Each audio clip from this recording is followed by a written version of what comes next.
Good evening, everybody. It is Tuesday at 9 p.m. without technical difficulties, and therefore it's time for Tuesday Night Live with Rick and Brett and Cairo Destiny. And tonight we have an old Steve Winwer is in the house, by the way. He says, "What up, Birdie?" We have a dear friend, a great friend, an old friend, someone who so many of you know, Glen David from Davlin Design. Welcome to Tuesday Night Live. Thank you for Hey, inviting me. Glad to be. Cowbell. Can we get a cowbell? Can Cairo Destiny afford some props? What are we doing? Anyway, so Glen, it's a crazy time. We've known you for years. You've done both of our offices multiple times. You've done every one Chiropractic's office at least once.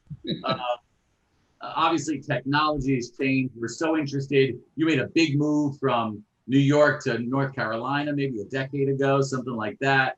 But the world is so different now. Chiropractic was so odd in the beginning of the year. And now, as we've been chatting, it's chiropractic sort of taking off. You're as busy as ever. So just for the viewers, just share a little bit about what Davlin Design has been up to, a little bit of the history, and take us to present time. Okay, little history.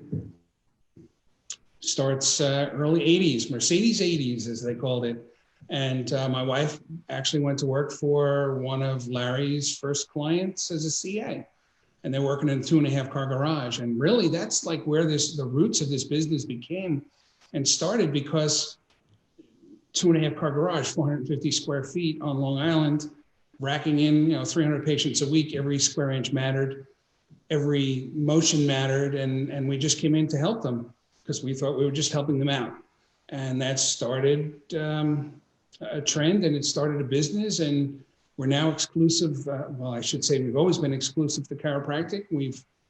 We're into our 34th year of serving this profession, and we have a little over 6,400 chiropractors that we've served, anything from an electronic health record station to a 25,000 square foot office. And the world has changed. In 2011, we started seeing the handwriting on the wall that it was time to grow. When we first started the business, we were in 2,000 square feet, and then 4, and then 6, and then 12. And in 2011, on Long Island, it wasn't easy to think about selling a building and buying a bigger one. So we decided to relocate. And we went to the ex-furniture capital of the world, North Carolina.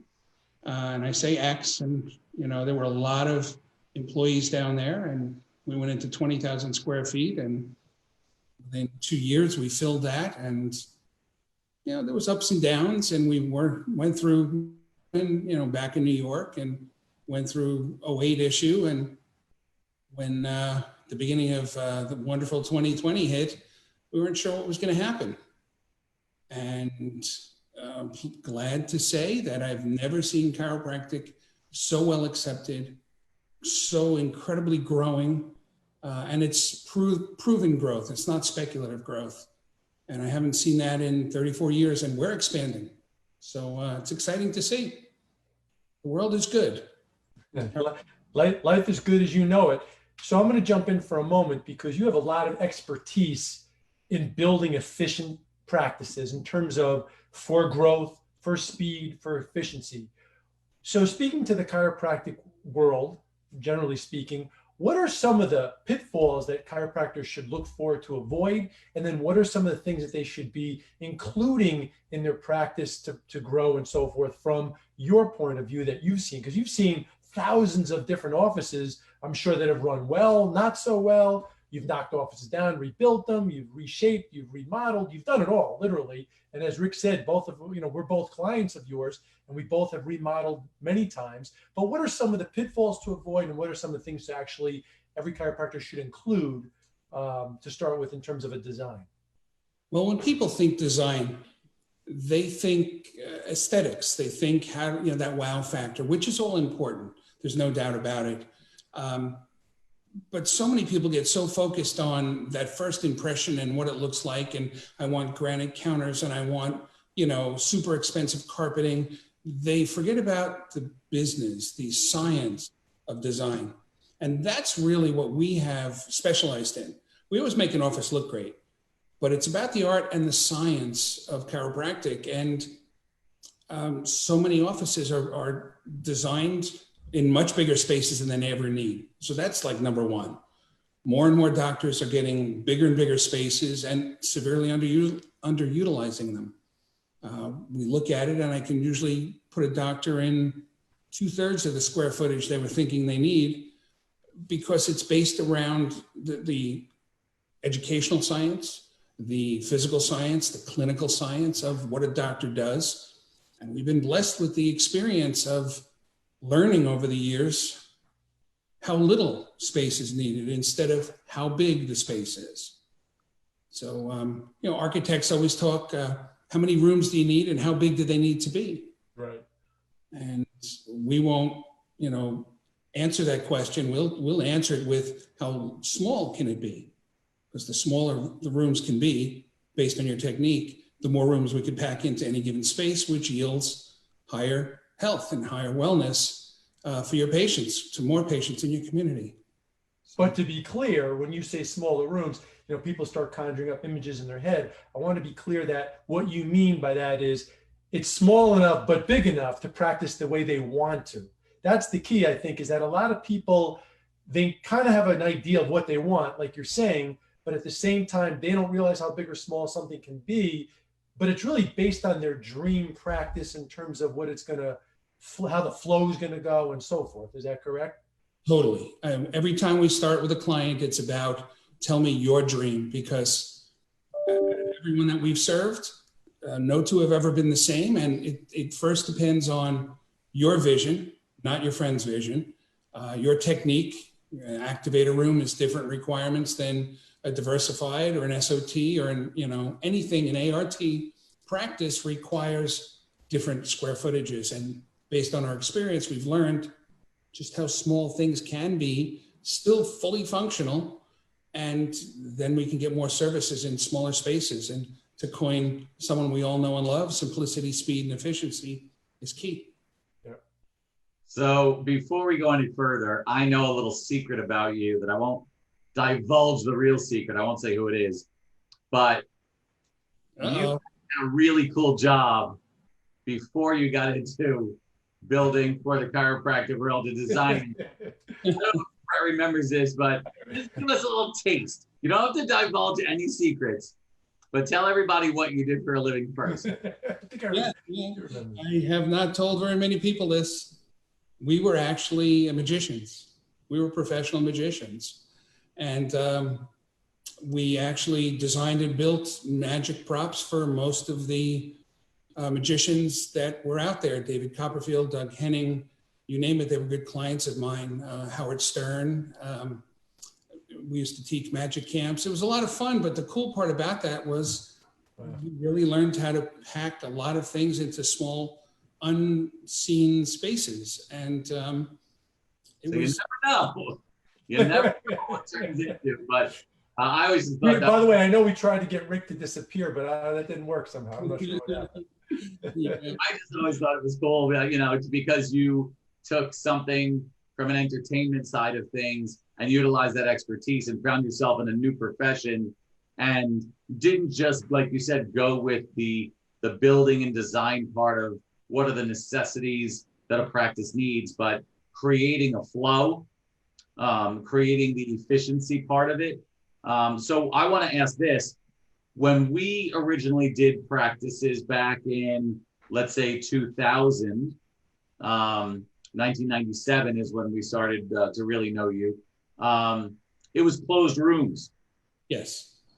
And then it went to open adjusting. So now what's the trend? What's trending in chiropractic offices that's so different from everything being fully finished out with moldings on the ceilings and this and that and all this crazy design expense? What's the trend now?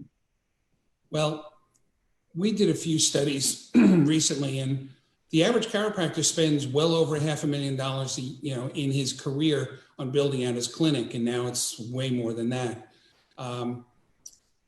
And most of it is left to go in the dumpster when they move from one facility to the next. because most people, on average, my clients will relocate every 6.5 years. Obviously, that's an average. It's usually 5 or 10 or 7.5. So instead of spending all of that money on sheetrock and 2x4s, people are realizing that the more they can go in a modular fashion, which means semi-open adjusting, so you give the patients privacy. We can walk into a clinic, have a contractor build out 2 rooms. That's all they need actually in sheetrock and 2x4, and that's the x-ray room because you need to lead shield it, and consultation report of findings because you need the privacy. And that, how much can a contractor charge you for 2 rooms? Not very much, and they put down carpet. And then we roll in with modules. We did one Saturday, we did one last Monday. And in a matter of 6 hours, we have everything else fully outfitted because it's all built in our factory. So the semi-open concept is still all the rage. I would say that 90% of my clinics go to semi-open instead of closed room because of cross-pollination, mass education. As you're educating one patient on the table, you don't have to say anything more or do anything more. And multiple patients are learning because I look at this as a patient as well. Being a patient for 30 some odd years, that's a different viewpoint. It's not just what the chiropractor sees, it's what patients think, what they expect, and what they come into a clinic for. Because what they come into a clinic for is not really all that chiropractic has to offer. So it's about education, it's about enlightenment. Without them knowing, they're being taught. People don't like to learn anymore. So Brett, the reason why a lot of people didn't switch to open right out of the box was fear, right? Well, I'm used to like talking about private stuff with so how do you coach some of the people that we've had about switching to some of these more modern office designs for efficiency when it comes to open adjusting? Brett. Me? Yep. Oh, I thought you were talking to Glenn.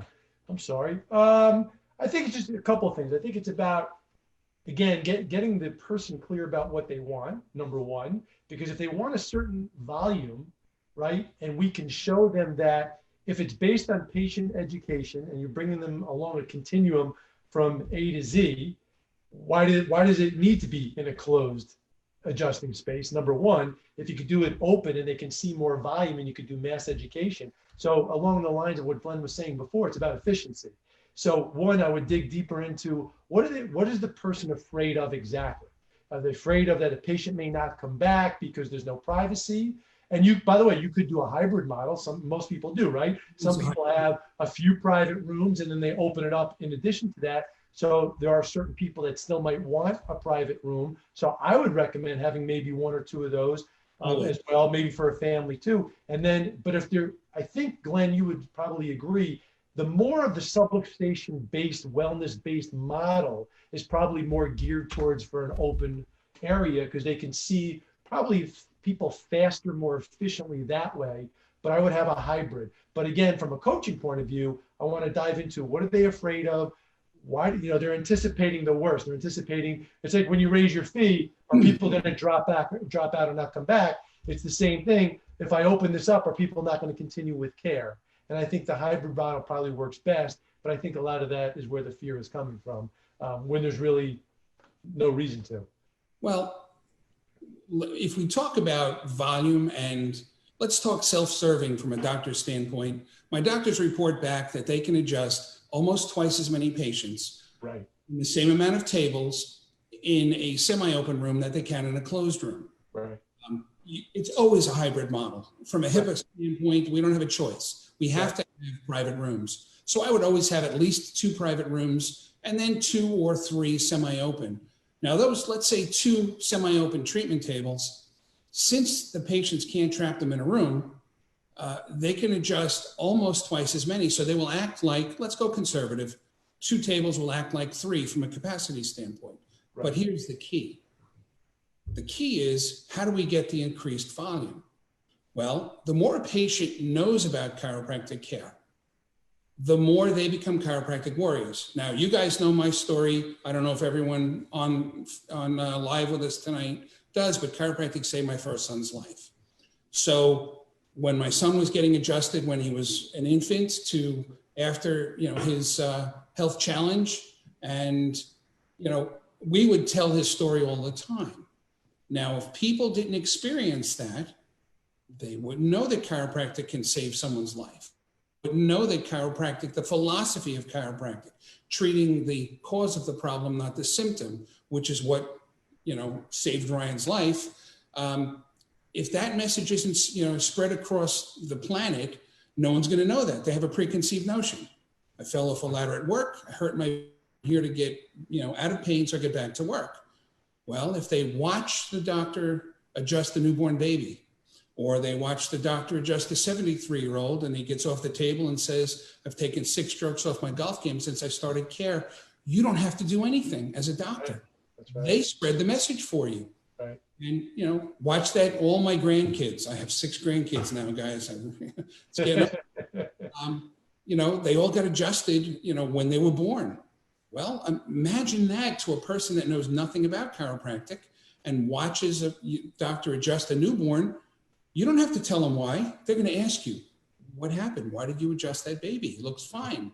Right. And it's not about, pain. It's about reversing the effects of the birthing process. You can just answer questions and that message spreads to everybody. And then they become chiropractic warriors to spread your message for them.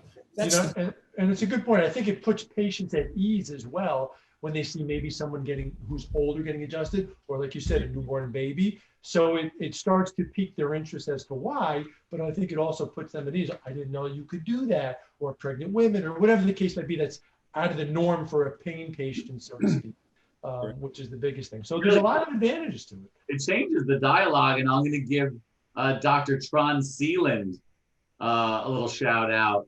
And Carrie Swain, I see too. Carrie Swain. When Tron switched to open adjusting, he bought 2 tuning forks of the same frequency. And anytime one of the patients who was used to closed adjusting said, like, what's this all about? He would hand them the tuning fork, bang his, bring his over to that one, and that one would start to vibrate at the same frequency. He said it's a transfer of energy, and the education, the cross-pollination of ideas, of energy, of healing, it helps everybody get better faster. And I thought that was a brilliant sort of analogy. Unbelievable. Yeah, unbelievable, without a doubt. Beautiful. But as you said, though, it's not necessarily complete open. No. You put up certain partial walls or whatever that you recommend. Right. We have a lot of portable T-bars that give the patient privacy, and yet they can fold up and roll out of the way for healthcare class, special consultations. And we've also done a lot now with modular wall systems where we have some rain glass. We bring in all new technology to the factory where we now laser engraving logos and sayings and, just being able to get that message and that brand across. And branding nowadays is so important. It's one of the largest growing segments of what we do now. Tell us more about that. So because you hear this a lot all the time. You say, you got a brand, whether you haven't even opened your practice yet or whether you're in practice 20 years plus, you have to brand your practice, brand. From your point of view, how does a chiropractor do that effectively? Well, one of the biggest factors with a brand is more than just a single office. So many of my clients, one of the biggest growing segments in chiropractic that I'm seeing are people that own 2, 3, 4, 12 clinics themselves, and they're branding. So they're doing it subtly, they're doing it classy. We deal with 4 franchises, we deal with 3 distributorships, and that's the biggest growing market right now. When people say, well, in certain parts of the country, post-COVID, their doctors are still being restricted, and others, they're growing like crazy. Well, when you have public money and you have investors' money, and they're investing really heavily into the chiropractic profession, that's proof positive that chiropractic is incredibly healthy, incredibly well respected and accepted. And that's probably the best part. I know I'm not answering your question, but it was such an important topic right now, is that as a patient, patients are accepting chiropractic. They're realizing that their insurance company is not going to cover them. Their $10,000 or $5,000 deductible is not going to cover them. They have to take care of themselves, and they're turning to chiropractic just in waves that I've never seen before. So sorry I didn't really answer your question. Big Larry is watching. He says hi. Hey, Big LaRue, how are you? So another question, because you brought it up. Tell us about the technology of report of findings. Back in the day, I think you said that the original report of findings video that we recorded was 20 years old last week. It was on your father's birthday. Right. And we got that. And how many years ago was that, Rick? That was 20. 20 years ago, and I know how old he's going to be, so we won't go there. Big number. Scary parties. I'm older than he was back then. I'm not sure. So report of findings back then was this really long 25 to 35 minute diatribe of showing you my x-rays and my cool little station and my view box behind it and showing my substation scans. And doctors, they don't have the time for it. People don't have the attention span for it. So how do you now help these doctors to streamline the report of findings process on day 1, day 2? Well, it's not about what the doctor says. It's about what the patients can remember, they say. So it's a lot of visual. Many doctors were going to show healthy, unhealthy, pictures of x-rays and then show the patient their x-ray so they can compare. That's healthy, that's unhealthy, this is me. I can start to make the connection of what I'm seeing is wrong with me. And I'm still using a lot of charts. My clients are using charts just so that the patient can get connected with what's there. But a report of findings now typically only takes 5 or 7 minutes is what most of my clients. You brought up a good point. So let's take a step back, because I want this to be a teaching moment for chiropractors, in that I think it's really important to relate the known to the unknown. And I think with chiropractic, because it's such an unknown, if we can find common ground to what someone could know, why we use dentistry and braces a lot of times, or the things wearing out and so forth. So we connect the known to the unknown. Patients will get it. So that's why I agree with you. I think it's still important not to overdo it, but if you could just give them a couple samples or examples where they are compared to where they should be, compared to what the known is. I think it goes a long way for people to understand and commit to care. And it's give them what they want and enlighten them to what they can have. Yeah. It's any good, educational process. Very important. Another really important philosophy that we work on is the needs of the many outweigh the needs of the few. Part of the science of chiropractic office design is thinking about what are 90% of the patients coming for. And if that's the adjustment, which it is most of the time, we focus on that first. And we make sure that we streamline the path to and from. And then if 50% of your patients are receiving a modality, well, then we'll focus on that area first, and we'll calculate time and how much time they get adjusted and how much time they go on to a modality, whether it's before or after. And that will impact where we position everything. It also impacts whether or not the doctor should even think about going to semi-open. And usually the first sign that makes me talk about semi-open adjusting is looking at their PVA. If they have a 10 or 12 PVA practice, well, they're not wellness yet. They're symptomatic care. But if they want to grow by increasing their PVA, then we talk semi-open concept. So, flow is always important. Needs of the many is important. And what do you think some like the top 2 or 3, from a structural point of view, capacity blocks are for chiropractors that are stuck at a level, right? So let's take the other capacities out for a moment. But from a structural point of view, what are some of the bigger blocks? I see you smiling, so I'm sure you see a lot of this. I can't say the biggest capacity block is between their ears. Well, that's for sure. We know that. Just that they overutilize their space it's just larger than they really need it to be. And I always equate it to, you want to drive a school bus or a Ferrari, and you can do things in a much more conservative way, dealing with smaller and dealing with more efficient. Everyone thinks capacity block, they think if they want to double their volume, they need double the space and double the team. And that's so not true.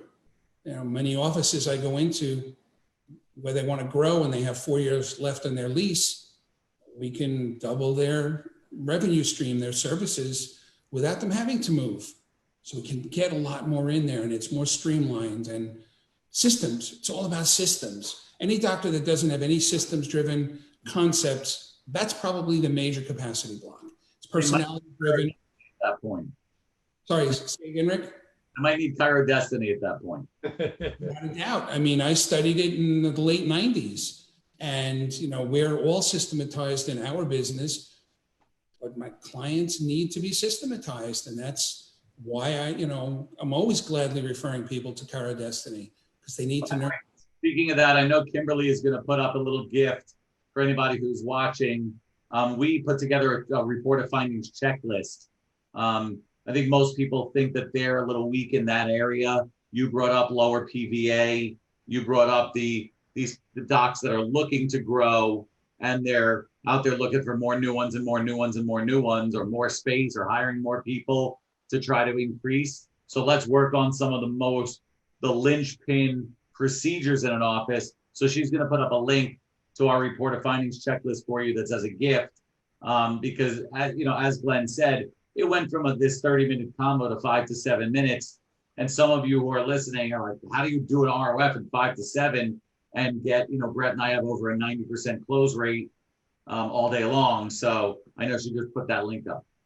Rick, when people call me, part of my intake, my onboarding questionnaire, I ask where they are now and where they want to be. And I would say the majority of the doctors that I speak to want to double their practice. And it sounds so overwhelming. And one day I wanted to try and figure out, what does that really mean? And I came up with something I coined the 1% practice explosion. And the 1% practice explosion is taking 3 statistics: patient visit average, new patients per month, and fee per adjustment. And you look at those 3 statistics and you focus on every month improving those statistics 1% every month. Right. Patient visit average, you educate everyone a little bit better, it grows by only 1% per month. New patients per month, same situation. The higher the PVA of a patient, the more they're chiropractic warriors. That's automatic, they're growing that by 1%. And your fee per adjustment. Now, you're not going to increase your fee every month. But your case average will go up. Yes, it's perception of patients. If they know what you're offering, when you decide to raise your fee by $5, right, everyone's going to go, I would have paid 10. I mean, think about me. What's chiropractic worth to me? Right. My son's life. Right. I'll pay whatever my doctor wants to charge me. Just don't tell him, because I'm a cash patient. So, but 1% increase in each of those statistics, 24 months later, you've doubled your revenue stream. The math works whether you have 75 patients a week or 500 patients a week. You want to double your income stream, your revenue stream, which is a direct correlation to the amount of lives you've helped and service you've rendered. It's only 1% per month on those 3 statistics. So it's really not that difficult. And it all does revolve around patient enlightenment or patient education. That's why we focus on the report room and the mass education in the adjusting area. Now, one of the things you said before was that no one has to actually move their office. They can if they want to. And you can move to a bigger space, right, if it's designed properly and depending on what space you're coming from. But what we typically do, Rick and I and the other coaches at chirodestiny, the first thing is we help them get clear about what they want. As you said, where are they now? Where do you want to get to? And then we look at their practices. We look at the flow of their practice. We look at what their front desk is designed to do. We make sure they have a report of findings area, consultation room, and all the things that you've always recommended. We actually look at the flow. And I can only say in my own practice, you've come in 3 times. And I have never moved. I've been in the same location now since 1993. Mm-hmm. And what we did was, the only thing I added was 500 square feet from the back, because my landlord was able to do that. And you came in because I knew the flow wasn't working properly. You and I sat down, we redesigned the office, what was already there. We knocked a couple of walls down, put a couple of new walls up, reconfigured it almost in the same space, but it allowed me to double the volume of my practice just by doing that. Right. So for chiropractors that are listening to this, you don't have to move necessarily to a bigger space, depending on what your space looks like, how old it is, whatever. But you can also do that. It really just depends. And I was just wanted to throw that in there. It was unbelievable. Many chiropractors have a fear that they're going to have to close for 2 months during construction. But we never did. And remember the Extreme Makeover Chiropractic Edition. Yeah. We came in and we did serious work there, but that was over 7 weekends. The Right. doctor didn't miss a beat. And you know, when that was finished, that practice exploded and never had to move. Yep. And that was 1,200 square feet. Right. Eric and Livia. Yeah, absolutely. Love it. Oh, it's craziness. Well, listen, Michelle, my office manager, is listening in, and she wants us to move to a bigger building. So you can tell Michelle that. I'll be down there next week. We'll take a look. We don't have to move. Michelle, you can have Glenn all to yourself. You can look at every nook and cranny and fix it all. Glenn, I have another question. Aside from all the structural stuff that we're talking about and all the design work, what would you say is the most, Rick talked about trends before, what's trending now in terms of, I'm just curious if this is your department, colors and other design, interior design type of stuff for people that might be listening and thinking about upgrading their practices in terms of, you know, the latest and greatest. What do you think is going on there? Well, we have 2 on-staff interior designers, and they're the experts at the colors, but I did ask them that question to be prepared for tonight. And, you know, everyone is still slathering, you know, the gray on the walls. Everyone's still going that way. That's starting to run its course now. The newer colors, instead of the gray walls and the light gray, you know, luxury vinyl plank flooring and the darker woods with an accent color, are creams. Cream colors are coming in, and paneling, really dark paneling. I'm just kidding. I'm just kidding. Wow. Larry doesn't know. Larry just stuck himself in the eye with his I think creams, sand colors, and they're bringing in light shades of evergreen, you know, as an accent color. Think bamboo, think light maples, and very pale greens. Matter of fact, Brett, you waited long enough. Are you saying to me that I went full circle 25 years later? 20? I don't have to change anything? Did you want this when it was gray and seafoam green? And the seafoam green that you selected was not very seafoamy color. It was more in light evergreen color. And we, instead of the gray, when we transformed you, we went into that light pale wood. Yeah. And that's where we're coming back to. The trend now is coming back to that with creams, not the yellows. Right. Yellows are out. Right. Those are out. You could bring back the bell-bottom jeans anytime for anybody. Look at all the money I'm saving tonight. It's unbelievable. Right.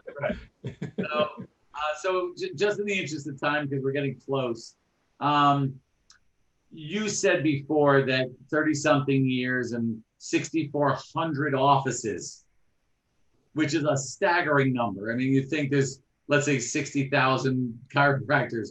You're talking about 10% of the offices are, you know, with the years, what have you.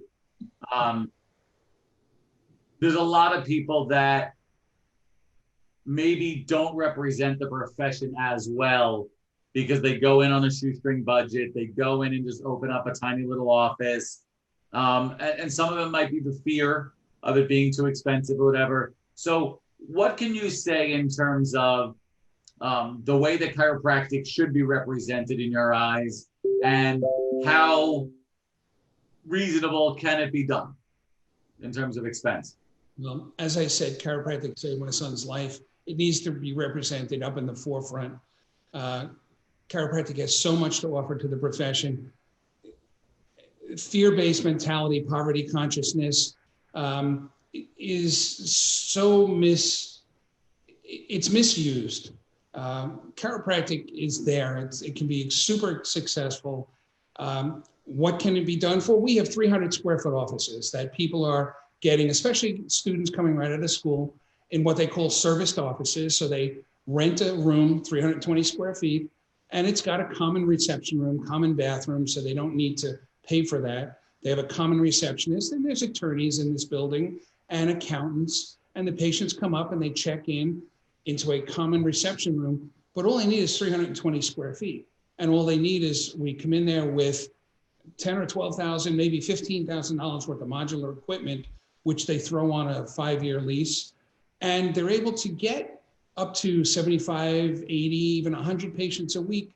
And the great thing about serviced offices are they don't require anything more than a 6-month lease. So as soon as you grow out of that, you now hit the road running with 100 visits a week, and you're ready to go. And like you said, you're taking the stuff with you. And you pick it all up and you bring it to the next location. So you're not walking away from anything. It's a great way to get started. Brilliant. Brilliant. So as we do come to a close, we're getting close to that time. Glenn, you have the ear of the profession right now, and from a different point of view, what would you say to chiropractors in terms of the overall ability? Because we talked about the number one capacity being between their ears, and we couldn't agree with you more. From your point of view, what's the number one thing that chiropractors you think, specifically between their ears, have to fix or deal with or get over or whatever it is to help them open the floodgates to their growth? So many are fear-based. They are paranoid in fear. And I talk to them about creating the vision. And they're not even sure how to create a vision. And if they can create a vision, that the most successful doctors I know can come in, I don't care if they're starting out from school, if the vision can paint the picture to me of what it's going to be like. And I learned when I studied with Michael Gerber that they future pace. What will your practice be like in 5 years? Don't tell me how many rooms you have, just tell me the patient's experience and what services you are offering for them to receive that experience in that vision. Once they have a clear vision, I can build the perfect avenue, the perfect module to help them achieve that goal. And they all achieve it, they smash it all the time. If the clearer the vision, the faster they grow. If someone doesn't have that vision, they're struggling all day because they're always waiting to have someone agree with them or someone accept what they're thinking about before they grow. And that's why we do what we do. And that's why I'm glad you just said that. Because in our experience from the coaching point of view, the first thing that we want to do with every single new member that we take on is, number one, get them clear about who they are, what they want, and forget about how we're going to do it, right? Because everything else will take care of itself. We always talked about the cursed hows, right? So step one, what is your vision? What is your mission? What is your purpose? What you just said it brilliantly, which is, what do you want the experience to be of your patients? Because we can, all the physical stuff we can create around that, but that's got to be step one. Then step two is, what is the number one fear you have? What is holding you back, right, from then being able to do this? So then we start to work on their fears. And as you said earlier, it's then developing the right systems and procedures and all of that, which we start to put into place from our point of view. Then we call you up and say, okay, we think we got them in a really good place. Now we have to have the physical aspect to support that dream. And that's usually when we'll call you, you'll come in, and then we'll put it, there's 1-2 punch, put the whole thing together. And that's when the floodgates open. So for people out there, for chiropractors out there that may be struggling, you're on a plateau, you're just confused, you're not clear, that's what we want to help you with. Call us. Let us help coach you through that process, right? So then we can take the next step where Glenn is involved, and he'll create the physical aspect of the office to create and support what you want. I think that's, to me, what it's all about, right, Rick? Yeah, it's amazing. We're in this, in the coaching, you and I, for over 12, 15 years, something like that. And now it's chiropractic is hot. We've been waiting for this time. Mm-hmm. And you have the docs that are still a little afraid of the COVID thing, and we're getting a second wave, and maybe I shouldn't try to expand or grow or think big. Let me just try to stay real tight. And we could not disagree more. Remember, Brett and I are still in practice. We're still just getting right from the office. And everything that Glenn is talking about are things that we've been through. We've been through physical changes. We've been through procedural changes. We've been through staff changes. We've been through efficiency changes, capacity changes, because it has to evolve. You said your clients change their locations every 6 years or 7 years. Brett's there for 20 something years. I'm in my office 20 years. And we just keep knocking down walls, moving equipment, and continuing to change and grow in a fearless way, in a smart way, That's what ChiroDestiny does, is we always get you, where you need to be and on track for growth, for efficiency, for profitability. So you get that ego out of it where it's all about the numbers. And I'm seeing big dough, but I'm seeing big numbers, not making any dough. It's not about that. It's spinning both plates equally. I think that having a person like Glen David, who, let's say 20 years ago, everything, oh, that's just the furniture guy, right? He's the guy that makes my cabinets. He's the cabinet maker. Right. Okay, right? That's what you used to hear about yourself, right? Oh, you're the guy that makes cabinets, right? This guy knows more about the efficiency of specificity of every adjusting technique, every modality technique, every brand of table, how many feet around the table it takes for you to walk around and have the mom or the dad or the spouse in the room with you, and a report of findings and patient education and PVA. Half the chiropractors don't even understand these concepts. So if you're out there doing it alone, get yourself a coach. Hopefully it's ChiroDestiny. Get yourself in with Dabbling Design so Glenn can help you build for speed, efficiency, profitability, future pace it to your vision. It's about having the right team around you, and that's why you're here tonight, Glenn. Well, thank you for that opportunity. It's not about what can be done, Rick. It's about what should be done. We listen to what your end result is, and we use our database of experience, and then we can say, well, we have 500 doctors that do it this way, and this is how little space is needed, and it's just a win-win, but they definitely need guidance. They definitely need coaching, and that's why. We've been working together for 25 years. And the fact of the matter is, why some chiropractors succeed and do well and thrive and others stay stuck or regress is because of those chiropractors that are willing to step out of their comfort zone once and for all, even though there might be some fear, feel the fear and do it anyway. They're willing to make a decision and take action on that decision.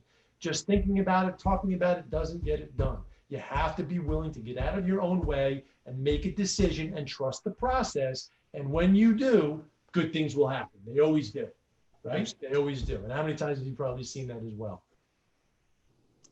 Well, thank you. I look forward to finally sharing a stage together again. Again. This is our stage. This is our stage at this point. But, we're going to be coming up and visiting you soon at the plant. I know you come to our ChiroDestiny seminars to help our members. Some of our members have just magnificent, created buildings and designs to represent chiropractic in their communities, all due to your tutelage. We love you. You're a superstar. We love to continue to work together for all these years to come. So thank you guys all for watching. And we look forward to seeing you not next week, because next week is Election Day. So we're going to give you that day off. Some of you are going to cry, and some of you are going to drink, and some of you are really happy, and we don't want to be any part of that. So we will see you in 2 weeks on November 10th. Thanks again, Glenn. Thank you, Glenn. Good night, everybody. Good job, everybody. Good night. Take care. Have a great night. The right way.